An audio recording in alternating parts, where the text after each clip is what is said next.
ठंड में गरीब माँ के घर आई अमीर बेटियां। मेरी दोनों बेटियां आती होंगी, उनके आने से पहले मैं उनके खाने के लिए कुछ बना देती हूँ। सुजाता अपनी दोनों बेटियों के लिए खाना बनाना शुरू कर देती है, जिसके बाद थोड़ी ही देर में उसकी दोनों बेटियां स्कूल से आ जाती हैं। अरे अच्छा हुआ तुम दोनों आ गई। मैं तुम दोनों के लिए सब्जियां डालकर खिचड़ी बनाई है। जल्दी से हाथ मुंह धो लो और कपड़े बदल लो। इतने में खिचड़ी को थोड़ा ठंडा करके तुम्हें परोसती हूँ। सुजाता की बातों को नजरअंदाज करके उसकी बड़ी बेटी रूबी सुजाता को गले से लगा लेती है। अरे माँ, आपको तो पता है मैं कितनी बड़ी खुशखबरी लेकर आई हूँ आपके लिए। खुशखबरी? कैसी खुशखबरी, बताओ बेटा। आपकी बेटी ने 12वीं कक्षा पास कर ली है माँ, और अब वो आगे की पढ़ाई करने के लिए कनाडा जाने वाली है। उसके बाद मैं वहीं नौकरी करूंगी और आपको पैसे भिजवाती रहूंगी। अरे वाह दीदी, आपने तो आगे के बारे में भी सोच लिया। जाओ दीदी जाओ कनाडा, उसके बाद मैं भी आपके पास आऊंगी और वहीं पर जॉब करूंगी। हम दोनों जॉब करेंगे और माँ को पैसे भिजवाते रहेंगे। ये सुनते ही सुजाता बहुत खुश होती है और वो अपनी बेटी रूबी को गले से लगा लेती है और उसे आशीर्वाद देती है। ये सुनने के लिए मेरे कान तरस रहे थे। मैंने बहुत मेहनत की है तुम दोनों को पढ़ाने के लिए और तुम्हें कामयाब बनाने के लिए। माँ, मुझे आपसे एक जरूरी बात भी करनी थी। हाँ बेटी, कहो, तुम्हें क्या बात करनी है? दरअसल माँ, बात यह है कि मैं एक लड़के से प्यार करती हूँ।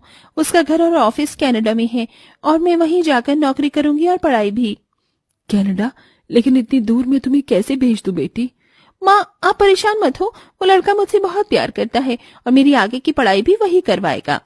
रूबी के कहने पर सुजाता अनुराग से मिलती है। अनुराग अमीर था, जिसके चलते वो अपनी बेटी की शादी अनुराग से कर देती है। परेशान मत हो माँ, मैं वहाँ नौकरी करूंगी और आपको पैसे भिजवाती रहूंगी ताकि छोटी की पढ़ाई में कोई परेशानी ना आए। कोई बात नहीं बेटी, अब शादी के बाद जब तुम नौकरी करोगी तो तुम्हें अपने ससुराल को देखना है, वही तुम्हारे लिए जरूरी है। मैं यहाँ तुम्हारी छोटी बहन की पढ़ाई खुद पूरी करवा दूंगी। सुजाता ऐसा कहकर अपनी बेटी को विदा कर देती है, जिसके बाद वो फिर से दिन रात मेहनत करती है और काम करके वो अपनी छोटी बेटी को पढ़ाती है। देखते ही देखते 2 साल और बीत जाते हैं, जिसके चलते किमी 10 से 12वीं क्लास को पास कर लेती है। आखिरकार तुमने भी अपनी 12वीं कक्षा पास कर ही ली। अम्मा, अब देखना हमारी सारी परेशानियां खत्म हो जाएंगी। ऐसे गरीबों की तरह जीना नहीं पड़ेगा। मैं शहर जाकर नौकरी करूंगी। हाँ बेटी, अब एक तू ही तो मेरी आखिरी उम्मीद है। तेरी बहन की शादी हो गई, वो भी अपनी जिंदगी में सेटल हो गई, लेकिन ये बुरे दिन हमारे तू ही खत्म करेगी। माँ, परेशान मत हो, सब ठीक हो जाएगा। 12वीं कक्षा पास करने के कुछ ही दिनों बाद किमी भी शहर चली जाती है, जहां वो जॉब करती है। वहां उसके अमीर दोस्त बन जाते हैं और वो उनकी तरह बनने के लिए अपनी सारी तनख्वाह अपने ऊपर ही उड़ाने लगती है। ओह माय गॉड, मैं बहुत ज्यादा थक गई हूँ। कल मैंने बहुत सारी शॉपिंग की। ये देखो, गुच्ची का पर्स लेकर आई हूँ और जिमी चू की सैंडल मैंने पहनी है। वैसे मुझे इसके अंदर कोई खासियत तो नजर नहीं आई। तुमने फिर इतने पैसे इसके ऊपर क्यों लगाए हैं? तुम जैसे गरीबों को क्या पता कि ब्रांड का मतलब क्या होता है। तुम्हें तो वो बाजारों की 100-200 रुपए वाले कपड़े ही पसंद आते हैं, या फिर तुम जैसे गरीब लोग सिरोजनी के कपड़े पहनकर खुश हो जाते हो।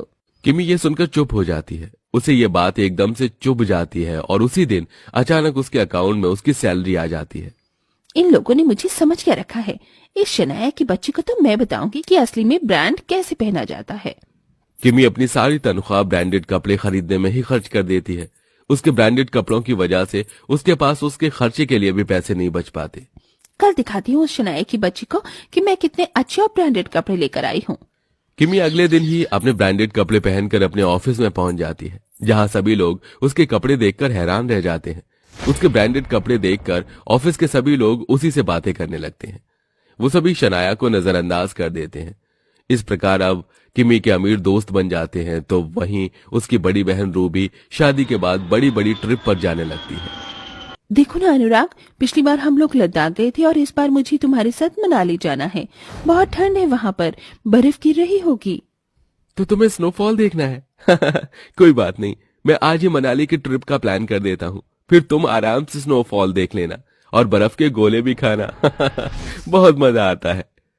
अनुराग ऐसा कहने के बाद मनाली के ट्रिप को प्लान कर लेता है। इसी के चलते दोनों बहनें अपनी जिंदगी अपने तरीके से जी रही थी। उन्हें अपनी माँ के बारे में जरा भी ख्याल नहीं आता। उनकी बेचारी माँ ठंड में कपकपाते हुए फूलों की माला बेचकर अपना गुजारा कर रही होती है, लेकिन गांव में बर्फ गिरने की वजह से वो ये भी नहीं कर पाती। ऊपर से उसकी टूटी फूटी झोपड़ी जो घास फूस की बनी हुई थी, उसके अंदर ठंडी ठंडी हवाएं आती हैं और बर्फ भी गिरने लगती है। हे भगवान, कितनी ठंड है, ठंडी ठंडी हवाएं चल रही हैं। काश कि मेरी बेटियां वापस आ जाएं, पता नहीं कब आएंगी। उन्होंने तो एक बार जाने के बाद पलटकर देखा ही नहीं अपनी माँ को। इससे अच्छा तो भगवान तू मुझे बेटा ही दे देता, कम से कम बेटा मेरे पास तो रहता। क्या पता मेरा बेटा ही मेरी देखरेख अच्छे से कर लेता। सुजाता के होठ भी सुन्न पड़ जाते हैं और हाथ पैर ठंड के मारे बर्फ की तरह जम जाते हैं। वो आंगन में लकड़ियां लेने के लिए जाती है, लेकिन वहीं बेहोश हो जाती है। गांव के लोग उसे इस हालत में देखकर उसे घर के अंदर लेकर आते हैं, जहां डॉक्टर उसका चेकअप करते हैं। इन्होंने अपने जीने की उम्मीद छोड़ दी है, पता नहीं कब इन्हें क्या हो जाए।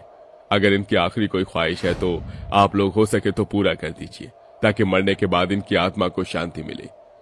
गांव के सभी लोग डॉक्टर की यह बात सुनकर हैरान रह जाते हैं। डॉक्टर चेकअप करने के बाद वहां से चले जाते हैं, जिसके बाद गांव की औरतें एक दूसरे से बात करती हुई कहती हैं, बेचारी की आखिरी इच्छा और क्या ही हो सकती है। अपनी बेटियों को देख ले, यही इसकी आखिरी इच्छा होगी। गांव वालों, मैं तुम सभी के आगे हाथ जोड़ती हूँ, इस बेचारी की आखिरी इच्छा को पूरा करो, वरना ये ऐसे ही अधूरी इच्छाओं को लेकर भगवान को प्यारी हो जाएगी।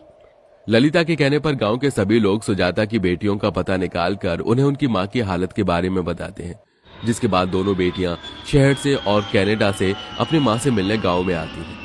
जब वो दोनों अपनी मां की इतनी बुरी हालत देखती हैं तो उनके पैरों तले जमीन खिसक जाती है। दोनों बेटियां अपनी मां के सिराने बैठती हैं और कहती हैं, माँ, ये क्या हो गया आपको? माँ, आपने हमें एक बार भी अपने बारे में बताना जरूरी नहीं समझा? सुजाता अपनी बेटियों को देखकर कहती है, मेरी बेटियों, तुम दोनों यहाँ आ गई। मुझे तुम्हारा ही इंतजार था। तुम्हारी शक्ल देखने के लिए मेरी आंखें तरस रही थी। आओ जरा तुम्हारे सर को सीने से तो लगा लूं। बिस्तर पर लेटे हुए ही सुजाता अपनी दोनों बेटियों को अपने सीने से लगा लेती है, जिसके बाद वो उन्हें बहुत प्यार करती है। अपनी माँ का यह प्यार देखकर उन दोनों को अपनी गलती का पछतावा होता है। आपने हमारे लिए इतना संघर्ष किया, हमें पढ़ाया लिखाया, लेकिन अपने लिए कभी एक स्वेटर तक नहीं खरीदा और हमारी पढ़ाई में सारा पैसा लगा दिया। हमें कभी किसी चीज की कमी नहीं होने दी। हमें फर्श से अर्श तक पहुंचाया और हमने आपके लिए कभी कुछ नहीं किया। हाँ दीदी, बिल्कुल सही कह रही हैं आप। आपने अपने बारे में तो कभी सोचा ही नहीं, और हम इतनी बड़ी बेवकूफ बेटियां हैं जो अपना फायदा होते ही आपको छोड़कर यहाँ से चली गई। काश हमने आपके बारे में थोड़ा भी सोच लिया होता तो आज आपकी ये हालत न होती। मेरी प्यारी बेटियों, अपने आप को दोष मत दो। तुम तो मेरी फूल जैसी बेटियां हो। तुम अपनी जिंदगी अपने तरीके से जी रही हो। मुझे और क्या ही चाहिए था।